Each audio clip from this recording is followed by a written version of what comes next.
3 weeks when had that luncheon with him. And in 3 weeks, as Orthodox Jews, we don't we're in a period of mourning because of the loss of the first and the second.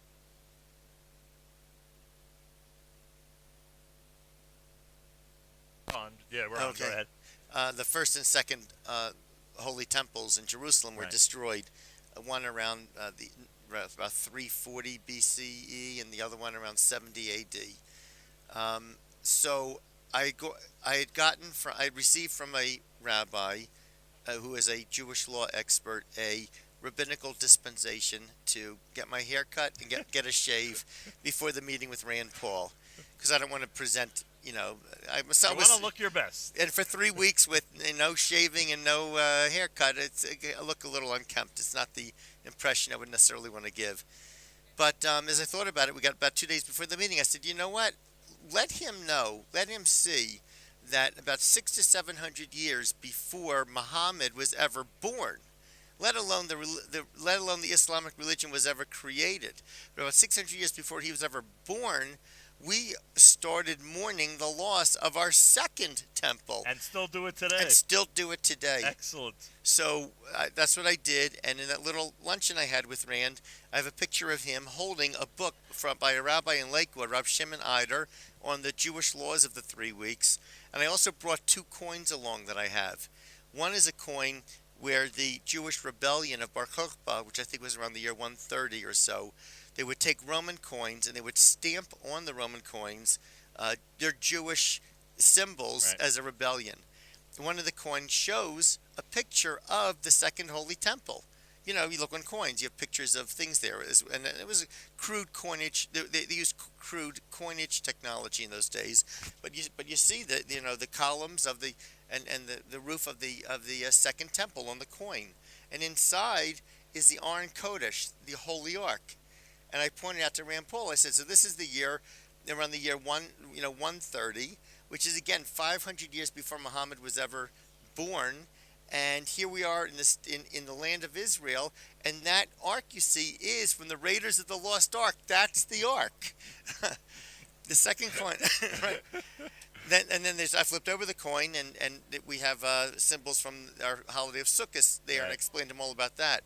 Then the second coin is a Roman coin, and it has in the front of it a picture of Vespasian. Vespasian was the Roman general who started the second, the siege leading to the destruction of the temple the second time around the year, the end of the year 70, yeah. And halfway through the siege, Vespasian was called back to Rome to become Caesar, and Vespasian's son, Titus, took over as the general and finished the destruction of the temple. So there's a great picture of Vespasian there, and it says in Latin, but a lot of those letters are similar into English letters, and it says Vespasian is Caesar. And on the back side of the coin, which I showed Rand Paul, with my beard that I'm in mourning for the destruction of the temple, and with a book on the laws of our mourning for the destruction of the temple, 600 years before Muhammad was ever born. On the back of it, when someone dies in the Jewish religion, we sit Shiva. We have a period of Shiva where the mourners do not sit on regular chairs. They sit on chairs very low to the ground or on the ground. And there on the other side of the coin is a Jewish person sitting on the ground in Shiva, the Roman soldier over him or her. So I think it helped to, in a very concrete way, show Senator Paul our connections. I'm not a big fan of your rocket strategy. I'm a very big fan of your 3-week strategy. I think that was extremely effective. Finally, I was joking about one, I was know. serious about the other. I know. I'll let you try to figure out which one. Yeah, thank God I got it. Finally, Dr. Roberts, you're going to see soldiers today. You mentioned that either today during your trip or in Sderot tomorrow, you're going to see Israeli soldiers. And, people like myself go over to soldiers, say thank you, and sometimes don't know what else to say. Is there anything magnanimous that comes to mind, a message that you might give to the Israeli soldiers after traveling 6,000 miles to see them? So I'll tell you this. I have to correct something on what you said. I'm not sure if I'm seeing soldiers or not. Because I have political connections, I could get in to see soldiers. But I'm not interested in doing something that makes myself feel good for a political, gain or Right, but as you walk the for a streets tourist. of Sderot, you might So see some. yeah. So if right. if So we're going to try to determine if our going in and visiting soldiers is helpful and wanted by the soldiers, then that's fine. But if we are in any way, because we're tourists, we're going to be getting in the way of their military efforts or their medical recovery efforts. I'm not here to serve me. I'm here to serve them. Understood, but the message would be, if you would see them. Would be thank you. Would be thank you. You're no different than me or any other Jew alive today or any other Jew that's been alive in all of history. You're on the front line. It was you today. It could have been us tomorrow or yesterday, and in any country, in any era, and they represent the best of those who are willing to sacrifice themselves or risk themselves to save the Jewish people. You're in a building where they're very concerned about North American tourism right now. You can imagine the Inbal Hotel and every other hotel in this country. So on behalf of everybody here, to you and your family, I say thank you. Thank you for making the trip, and I'm sure it'll encourage other people from our area of the United States to come to Israel in the next few weeks. I hope they will. It's not that crowded and beautiful and sunny and dry, and it's a great time to come. It is beautiful here. Thank you, Dr. Roberts. Thanks. We'll see you. Great seeing you, and nice reuniting in the holy city of Jerusalem. More coming up. This is a Monday morning Tu B'Av broadcast at JM in the AM. As we continue, we will meet our friends from the Inbal Hotel who are going to be joining us. That'll happen in just a few minutes right here at JM in the AM, and we'll also have a nice visit from Rabbi Steve Berg, who's brought along a very special guest here in our makeshift studio that's coming up as well, and plenty more if you keep it here on a Monday morning broadcast at JM in the AM.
JM in the AM on a Monday morning, Tu B'Av. That's why we keep playing wedding music, because people got married last night, Tu B'Av, tonight, Tu B'Av. A lot of people making weddings now after the 3 weeks.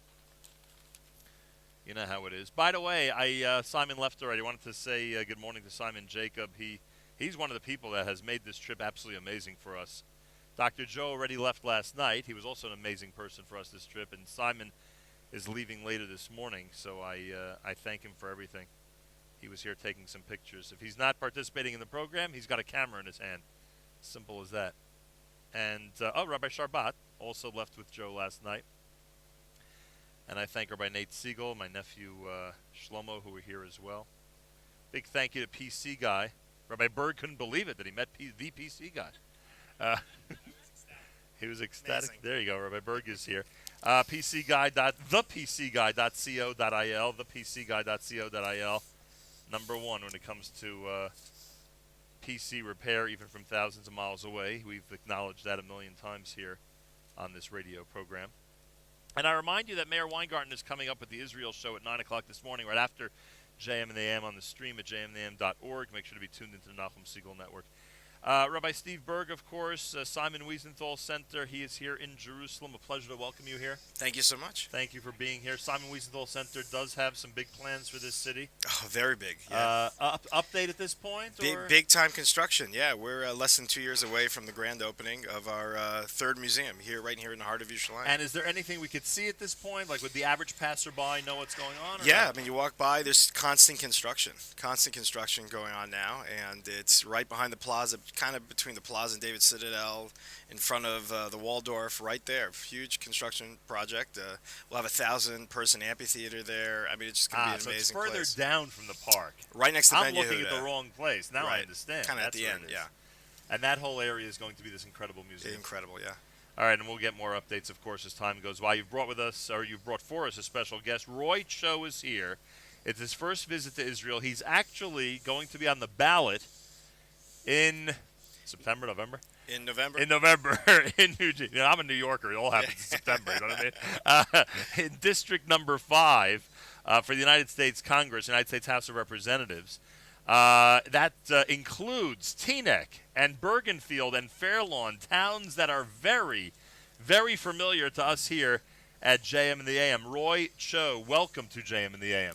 Thank you so much for having me. Imagine that we're meeting for the first time here in Jerusalem. It's amazing. When did you arrive here? Just this morning, just a few hours ago. All right. Any initial impressions? Not a bad-looking place, huh? Yeah, it's beautiful. It's beautiful. It is absolutely remarkable. I mean, you can't make this up. How incredible it is here today. Gorgeous. And it's like this every day, especially during the summer. And the sun is shining, and the weather's beautiful, and the temperature seems to be perfect, and you get to enjoy it with all of us. Thank you for being here. There are a lot of people who are government officials and aspiring government officials who don't make the time to come here at a time like this. And frankly, members of our own community, as we've been saying all morning, sometimes find an excuse to avoid Israel at a time like this. It's amazing to have someone like yourself, a high-profile figure now in the political scene in Bergen County, to come and show support for Israel. Oh, thank you so much. I'm honored to be here, so I really appreciate that. This message of solidarity, is it one that you could take back with you? Do you think that you could convince tens or hundreds of people to make the same trip and to come and enjoy Jerusalem? Absolutely. I think that especially now, given everything that's happening over here, I thought that it was really important for me to be able to come out here and show support. So I'm just really happy to be here. So. On your itinerary today, you're going to be heading to the city of Sderot. Yes, I am. Now, you never know with the enemy, because there's a ceasefire right now, so things could be quiet, and obviously we pray that they are. But if, God forbid, they decide to start things up again, you're going to be in Sderot. You might actually see one of the most important mechanisms that has been supported by the United States Congress in action. That's, of course, Iron Dome. First of all, I'm sure you're mesmerized like we are by the entire thing, how the whole thing operates, which is amazing. And thank God there's United States Congress support for it. I would hope that that's something that you would bring with you and continue as a tradition in Congress once you're there. Yeah, absolutely. I think this is, from the United States perspective, in terms of what we can do to really show support, I think it really comes down to federal dollars and the fact that we have, a commitment to provide, $3.1 billion, every fiscal year, allocated $440 million that goes specifically towards Iron Dome. I recognize the critical importance of it. Actually, just about a year ago, I went to a Young Leadership Conference, a gala in New York City, and it was sponsored by the Young Leadership Board of AIPAC. And I was able to see this incredible presentation that the chief engineer of Iron Dome gave. And they had this video that I saw that was one of the more impressive things that I've seen. It was this wedding celebration that was going on and rockets basically being fired over. And it was really, really impressive just to be able to see the incredible technology that goes into this really, really important project. So. Yeah, we were joking earlier that now instead of running for shelter, some people go to the roof to take pictures of it. That's how reliable it's been. It really is incredible. All right, why run for Congress? Some people are down on running for Congress, Yeah, that's right. Some people would question, does somebody want to be exposed to the whole election process and the whole campaigning process? Why did you decide to run in the 5th District in New Jersey? Sure. I think you're right. I think you have a tremendous amount of cynicism right now based upon what government hasn't been able to do. We have historically now one of the most least productive Congresses in history. I think even Harry Truman's famous Do Nothing Congress from 1948 was able to send 900 bills to the president's desk, and this one is sending, I think they'll be lucky to crack 100. So I think realistically there's a tremendous amount of dysfunction and gridlock, and people ask me all the time, why do you want to run? And I think the reality is for me, my parents are immigrants that came over here from South Korea in 1982. And my father was able to start a business because of a loan that he secured through the New Jersey Economic Development Authority, and which is how he got his foothold and started an American business. So I think from a very young age, my parents have made it clear to my family, my sister and I, that what happens in government at the local, state, and federal level, this stuff actually matters. There's a human, tangible impact to what either happens or doesn't happen in government, and I think that a lot of that has really been lost, I think, in the discourse and the political dysfunction. So. Having a family background from Korea, how does that affect your view of, I don't know, North Korea, places like Iran, and those that are developing nuclear weapons? Yeah, absolutely. I think in terms of the foreign policy perspective, I think there's a tremendous amount of parallel and overlap in terms of what we've seen. I think my parents are obviously, immigrants from South Korea, so they're able to see the dance that kind of occurred, and were able to kind of see what, Kim Jong-un was able to do, and what even before that, what predecessors were able to do with nuclear power basically being, or the possibility of having nuclear power being the real only bargaining chip that North Korea had. And to be able to see them use that effectively, and you saw the UN weapons inspectors go in and basically be fooled, and you recognize the critical importance of South Korea being so geographically close, right past the DMZ to somebody like, Kim Jong-un and this despot, and, also the work camps that they have in North Korea. There's a tremendous amount of parallel. So I think from a foreign policy perspective, what you're seeing right now with Iran, you recognize that we've seen this before, right? I think the reality is, despite a friendly tweet that may go out, you recognize that the people that control are really the Ayatollahs, and you recognize that they're is a really fundamental, important, responsibility that America has and the rest of the world has to really police this and make sure that we recognize the reality that sanctions worked. Sanctions is what brought Iran to the table in the first place. And I think these half measures where we've been able to implement sanctions and then move back, I think are very dangerous because I think it sends a wrong message and it provides Iran with the ability to kind of have some leverage. Well, you certainly, you sound like you mean business, and we need people in government in the United States who mean business, especially when it comes to foreign policy at this time. Rabbi Berg, how long do you know each other? A few hours or a few years? Well, we met probably about 6 months ago, and we had coffee. And at the end of the coffee, I said, "Hey, would you like to come for Shabbos?" So he came for Friday night dinner, and met my family, and we brought him over to my shul for a cholent cook-off, believe it or not. And he got to vote for the winning cholent, which I did. My son made. It's delicious. And there was no fix in there at all. Nobody went with the Korean influence of the cholent? They didn't try to cheat in that way? Yeah, and it's just been such a great relationship, and we've been talking about Israel, and I keep hearing Roy talk about it. I said, you know what, you give a better pitch than myself or anyone else, but you need to go see it, and they agreed, and here he is for 36 hours on the ground. Fantastic, and boy, can you accomplish a lot in 36 hours in Israel. Yes. That's a lesson we learn every single trip, right, Yes. Berg? Roy Cho is from Hackensack. He's a corporate attorney in New York City. Now we know one of the reasons why you're so well-spoken, corporate attorney after all. And please God, if you win this thing in November, and I didn't know this piece of trivia, you would be the first Korean American to serve in the United States Congress. I actually be the only, but there's one in California. This is in the 90s. But so if I win, I'd be the second. Oh, you'd be the only one in this specific That's Congress. Exactly. Yep. And obviously the first in New Jersey. Absolutely. District 5, where Roy Cho is running, includes Teaneck, Bergenfield, Fair Lawn, towns very, very familiar to this audience. He's in Israel for the first time. I thank you very much for joining us. Thank you so much, Pleasure to Malcolm. I meet really you. appreciate it. Thank you, sir. Pleasure to meet you. Rabbi Berg, anything you want to add? Anything you want to tell the people out there about coming to Israel? We've been trying to continue this message of keeping trips on the calendar, not canceling anything. Anything you could add to all that? Now you have to come now. It's you walk the streets here, and Roy and I have been talking about it since the second we hit the ground. And you walk out and in the airport, and the first thing we saw was arrows pointing to the closest bomb shelter That's in right. the airport. It's the first sign you see. First sign you see. And you know what? You got to come now and walk the streets and experience it, because Israel needs you. They don't need you in 6 months from now. If God willing there's quiet, they need you now, to come down. And they also need people to advocate on the internet and all around the world. And we should also not forget our European brethren who are experiencing tremendous anti-Semitism now. Greater, in France, we make up 1% of the population, 50% of the hate crimes. So we also have to remember them as well. And this is something I do with the Simon Wiesenthal Center deal with on a daily basis. If people want to see how serious the situation is, read Rabbi Berg's comments, and you will see just the direction that European jury is taking, and We know it's not far behind in some Our, other our, areas our as well. representative in France had his tires slashed recently. Yeah, there you go. That's just one example.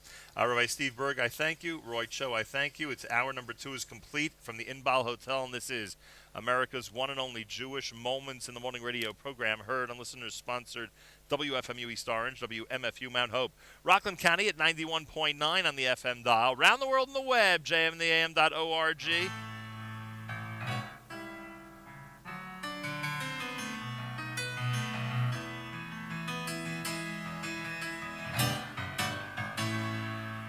If I ever get back to California, I'm gonna round up every Jew I've ever known. I'm gonna sit down, right down there in front of me. Gonna take out this guitar and sing them all these songs. God is alive and well in Jerusalem, yeah. A people praying 3 times a day to Him. Throw away the cars and bars, the stocks and bonds, and upkept loans. Grab a boat or plane if need be, swim. You see how some folks got a Lincoln Continental, tinted glass so nobody sees him. Just one time I like to roll down the window, say you ain't gonna fool the Lord with this hunk of tin. God is alive and well in Jerusalem, yeah. A people praying 3 times a day to Him. Throw away the cars and bonds, the stocks and bonds, and upkept loans. Grab a boat or plane if need be, swim.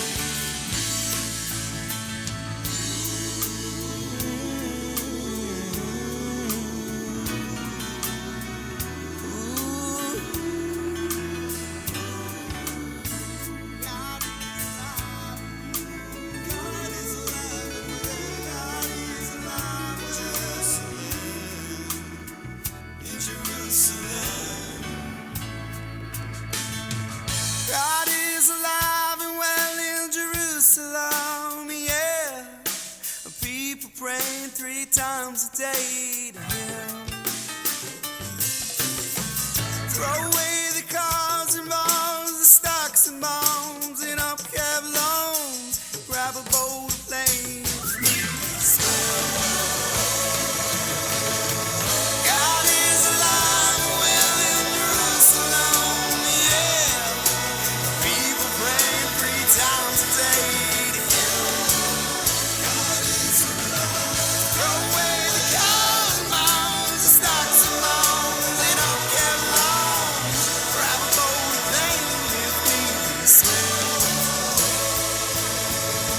God is alive and well in Jerusalem, yeah. People praying 3 times a day to Him. God is alive. Throw away the cars and bonds, the stocks and bonds, and upkept loans. Grab a boat or plane if need be, swim. God is alive. Grab a boat.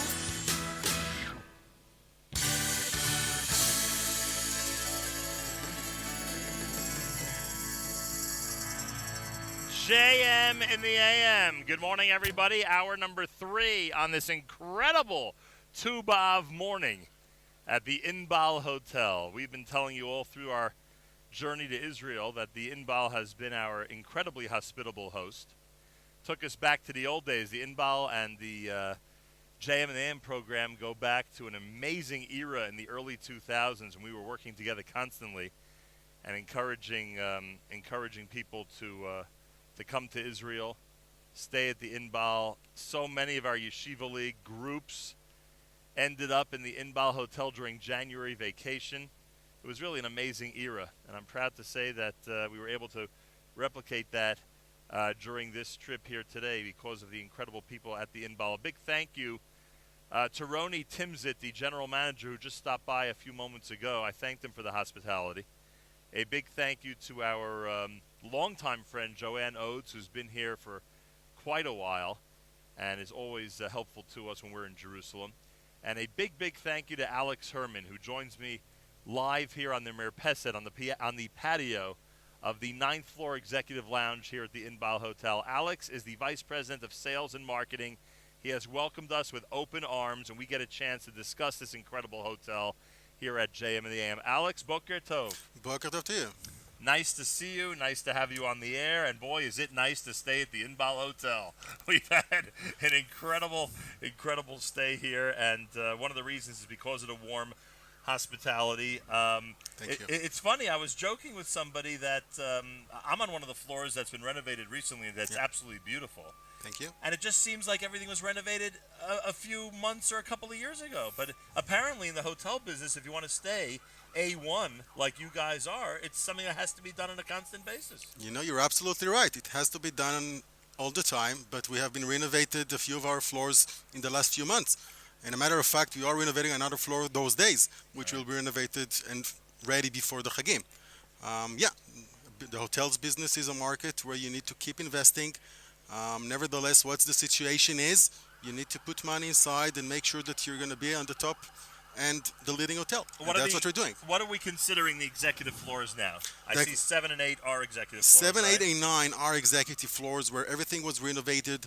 Rooms, bathrooms, hallways, the executive lounge where we're sitting now, having espresso machine, everything is new and renovated. We're now renovating the 6th floor, which is going to be one of our superior rooms, but they're going to be renovated as well. Again, hallways, rooms, bathrooms. In a matter of fact, yesterday we opened our lounge, which we just renovated for the last few weeks. Where is that and it was located? ready. That's on the lobby level.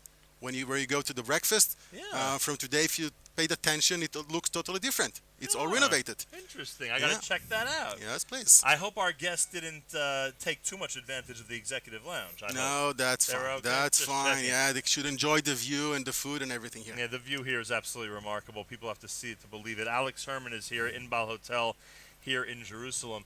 All right, so we talked about the rooms. We know that there's constant improvements. You mentioned just a moment ago the incredible food. I could attest to how amazing it is. You've actually implemented a nightly summer barbecue that's open to the public. That's You correct. invite everybody in to come and enjoy with live music and more. Yeah. Something that if someone's coming here in the next couple of weeks, they don't even have to stay at the Inbal to take advantage of that. You're absolutely right. So they should check that out. Obviously, your restaurant is the same way. Outsiders come in constantly. By the way, that was one of the developments that I think made the Inbal different than other hotels. That they, I don't know how many years ago it was, but they made a real effort to promote their restaurant and their luxury accommodations, that outside of their rooms to the general public, and people can come by like the health club and use it, and not even be, somebody who's staying in the hotel. You're right. And when you mentioned the barbecue that we just opened this summer, it's both the food and the atmosphere. Sitting in the courtyard, enjoying the Jerusalem weather, sitting outside, see the sky, still it's warm there, and having great food with the live music. That's a real treatment. You still doing weddings there in the courtyard? We still do weddings, and bar you'll see here mitzvahs? this week. We're going to have a wedding there as well. There is a wedding Yes, there's a scheduled wedding for this this week. week. Yeah.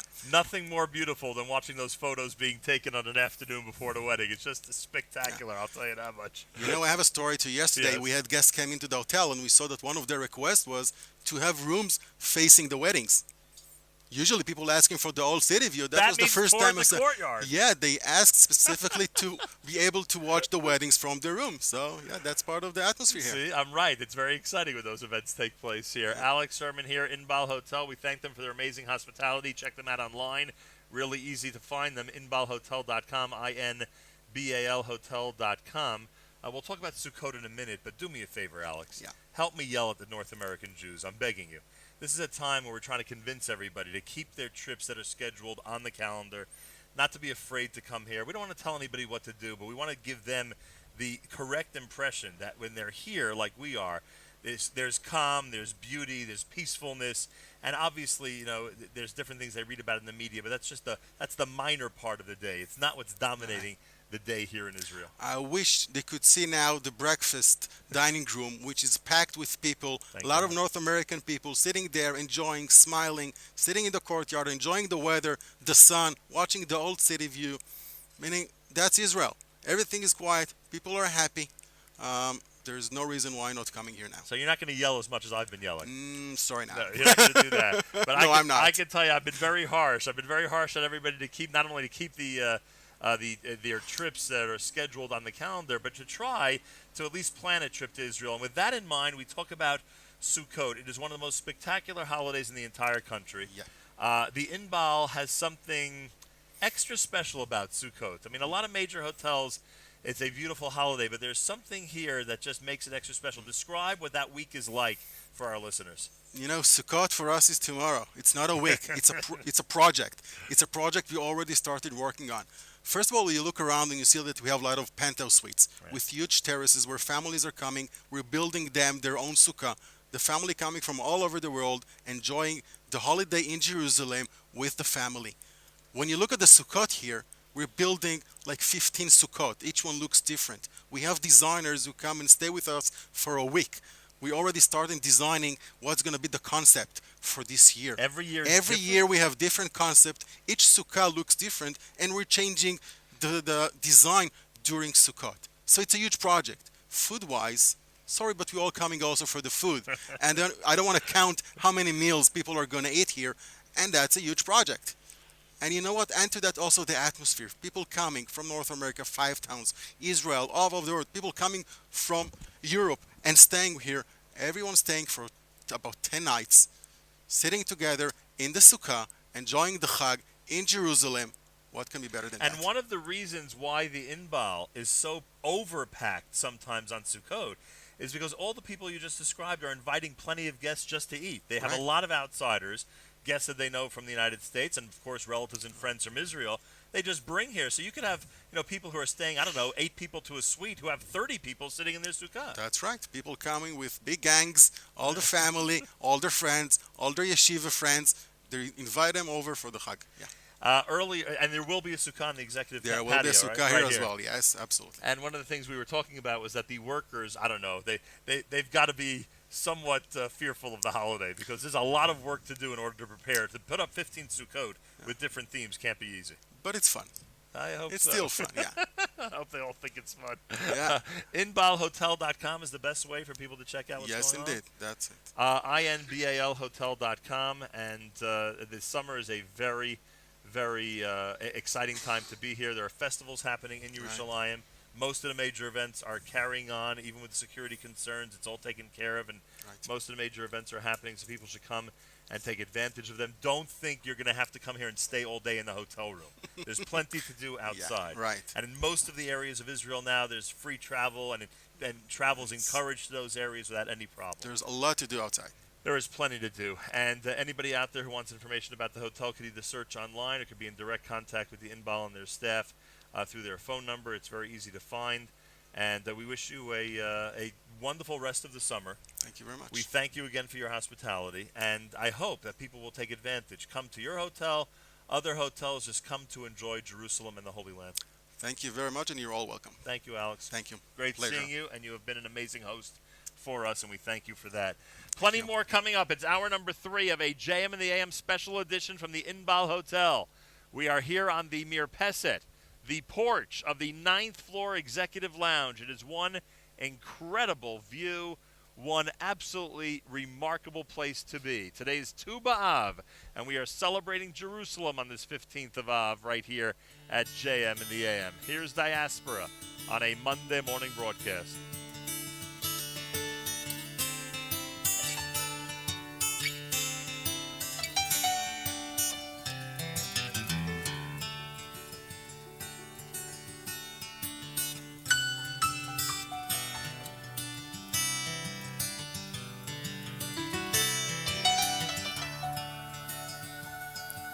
From Avram's open desert tent, history's children in every event are looking for a way to lighten up their load.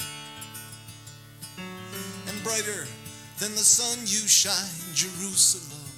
You're on my mind, you lift my soul, you echo the divine.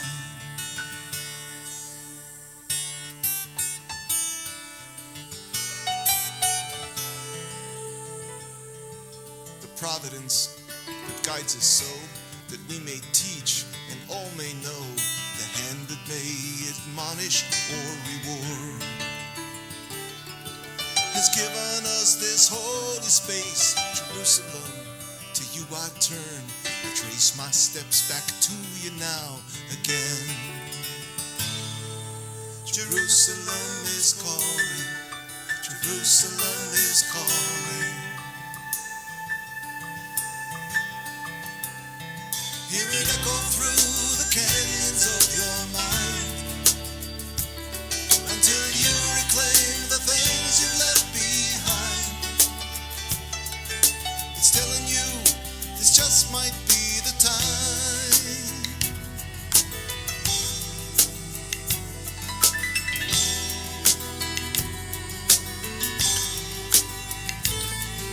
Jerusalem is calling, Jerusalem is calling.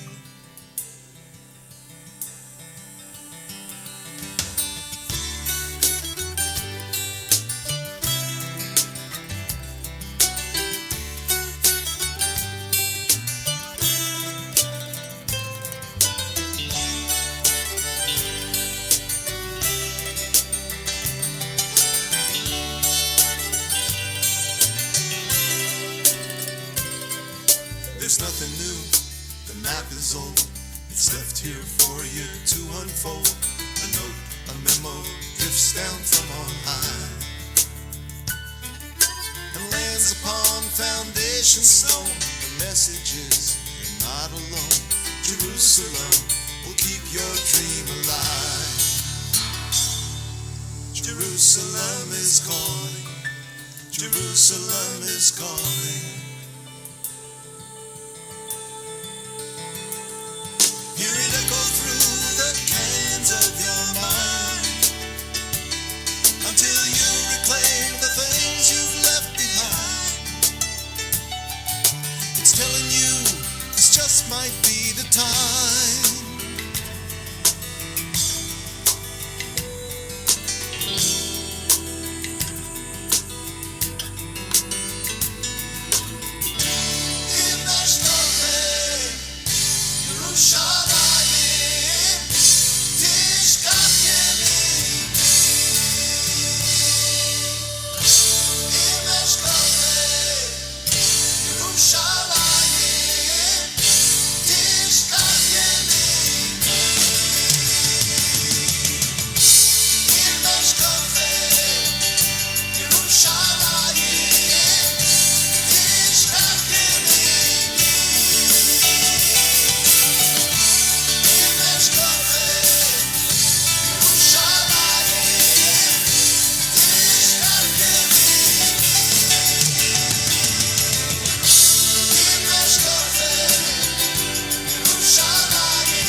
Show your sharp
JM in the AM. Talk about overworking PC guy. Not only is he worried about our PC today, he's worried about the video as well the entire trip, so I thank him for getting the entire thing on video. Jerusalem is Calling was Diaspora, then of course this Aryeh Kunstler song, which is the Aryeh Kunstler song, which is Im Eshkachech Yerushalayim. Hour number 3 as we broadcast JM in the AM from the Inbal Hotel, the beautiful Mirpeset, the lovely patio of the 9th floor executive lounge of the Inbal Hotel with the gorgeous old city of Jerusalem right behind us. It is pretty amazing, let me tell you. Coming up on the Israel show with Meir Weingarten, he's got another high quality show. Every show he does is high quality, but boy, this one is really something special. The Israel show with Meir Weingarten happens between 9 and 10 o'clock, right after JM in the AM. You can catch it on the Nachum Segal Network and jmnam.org. On the next live edition, Meir is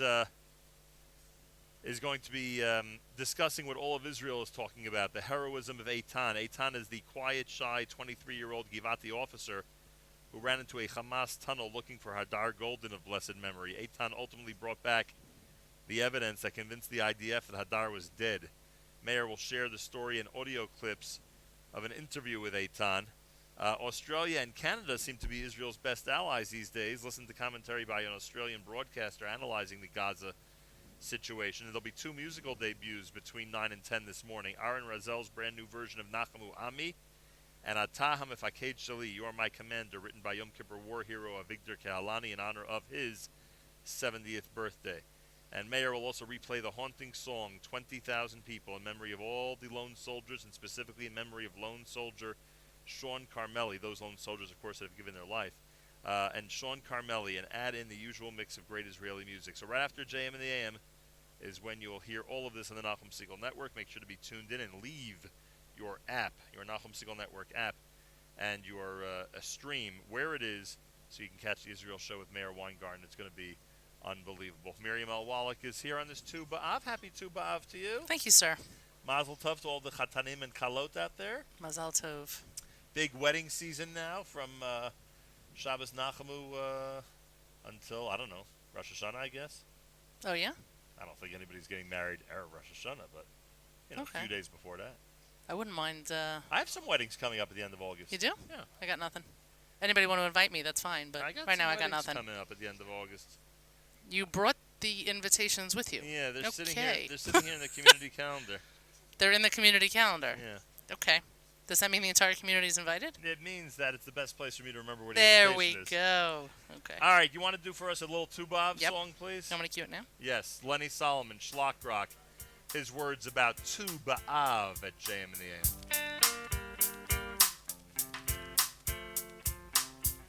Binyamin was almost extinct. He had to marry outside himself. They were so decreased in numbers, they were allowed to get some help. Yeravam put guards and guards to stop us at your door.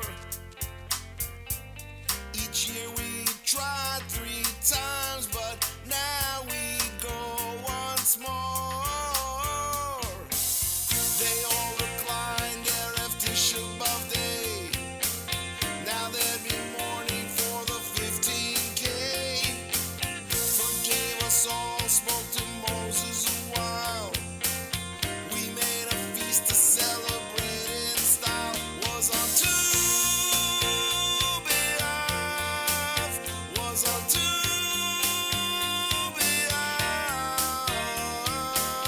B'Av. You wouldn't know if they were rich or poor. Everyone would look beautiful with borrowed clothes, so you weren't at all sure who had less or who had more. In Nissan the rain goes and sun shines, the wood drives will last all year long.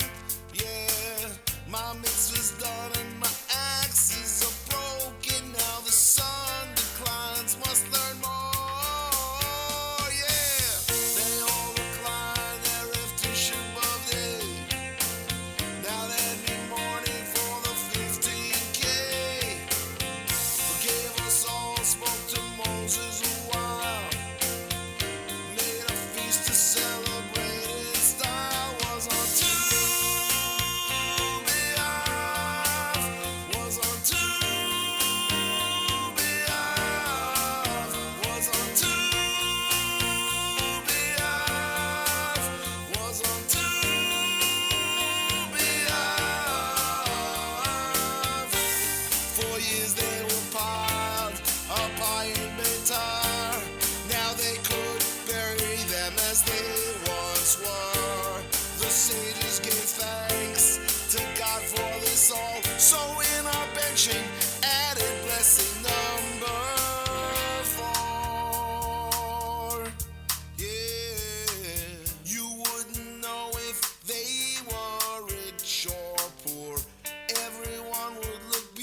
There it is. Tu B'Av, JM in the AM with Lenny Solomon and Schlock Rock on this Tu B'Av morning. We're actually pre-recording our broadcast today. You're listening to this just a few hours after the official presentation of our JM in the AM radio program. Mayor Weingarten coming up with an amazing edition of the Israel Show on the Nachum Segal Network, jmintheam.org. Coming up, you'll hear that here at JM in the AM between 9 and 10 this morning. Reminder that tomorrow is a very special day for us.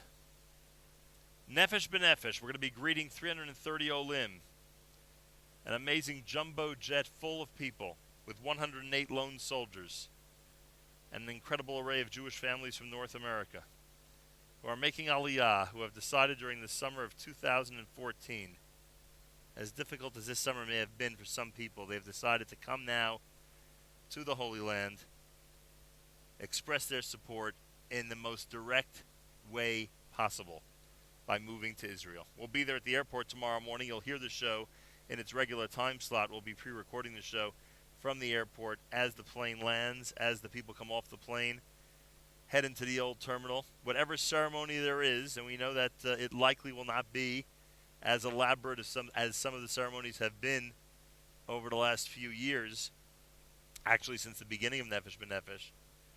But whatever happens regarding the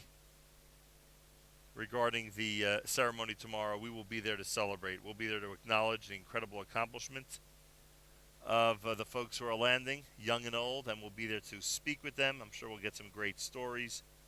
It really should be remarkable. So make sure to join us, folks, tomorrow morning between 6 and 9 right here at JM in the AM with Nefesh B'Nefesh, back in the studio in Jersey City on Wednesday morning. This Imesh Kachech was done live in concert by Yaakov Shweki here at JM in the AM.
צריך להגיד המילים האלו, שיהיה בית המקדש השלישי בקרוב בימינו אמן.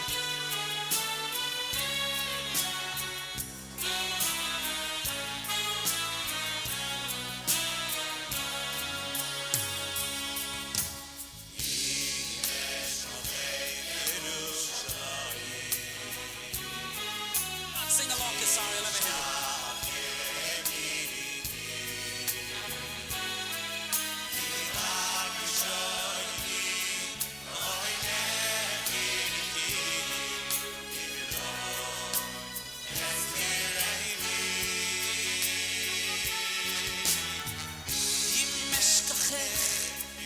Yerushalayim Tishkach, tishkach, tishkach Emini Titbach l'shuni Oelechi Im lo Eskenechi Im lo Ya'ale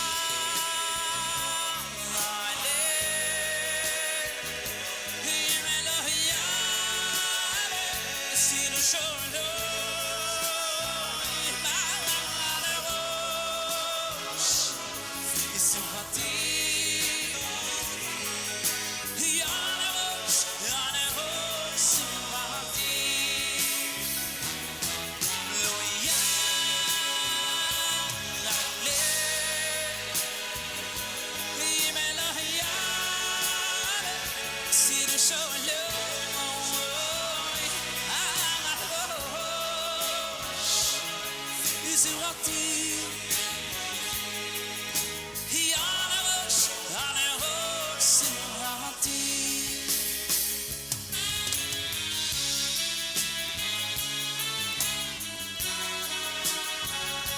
Shem gave me this chus to write. What a special song.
Eshkachech Yerushalayim. That's right. We're combining Tu B'Av selections and Yerushalayim selections on this Monday morning broadcast. Tu B'Av live from the Inbal, or sort of live from the Inbal here at JM.